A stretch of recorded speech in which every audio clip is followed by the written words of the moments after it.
Welcome to Interesting Talks, the Footprints Counselling Service. I hope you're well and that the first week of lockdown has not been too overwhelming. Today's talk is about our feelings. Do subscribe to my YouTube channel, leave comments on Facebook and on Twitter. If any of you remember Star Trek, the character called Spock. When I was younger, I used to want it to be like Spock.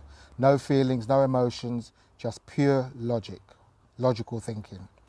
We all know that's impossible for humans. We have our feelings and they influence how we think, act, and also how we behave. So here are a few insights on how you can work with your feelings. As we grow up, we get better at knowing what our feelings are and why. Knowing our feelings help us to know what we want and to make choices. It helps us to relate to other people. Even difficult feelings like anger, sadness, help us to know ourselves better. Paying attention to feelings is a skill that anyone can practice. And here are some things that I'd like you to try. Notice and name your feelings.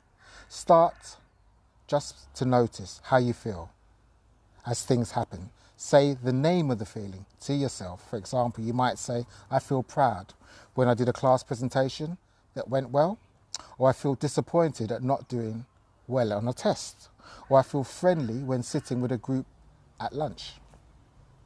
Track one emotion. Pick one emotion like joy, track it all day. Notice how often you feel it. Every time you make a mental note to yourself or write it down. Is this feeling mild, medium, or strong? Learn new words for feelings. How many different feelings can you name? Try thinking of even more. How many words are there for angry? For example, you might be annoyed, mad, irate, or even fuming. Keep a feelings journal. I always talk about journals, but they're really good stuff. Take a few minutes each day to write about how you feel and why. Write about your feelings is a way to express them. You can also make art, write poetry, or compose music that capture your emotion or the way you feel at that particular time. Notice feelings in art, songs, and movies. Pay attention to what the artist did to show those feelings. How do you feel in response?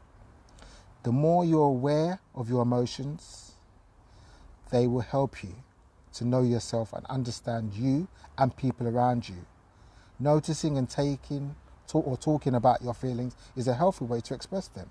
It keeps difficult feelings from building up.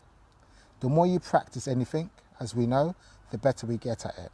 And this applies to our feelings too. The more words you can use to describe how you feel, the more accurate you will become at understanding yourself and your feelings. And what applies to you will apply to some others in some degree at least. I went for a 40-minute run today and I feel energized.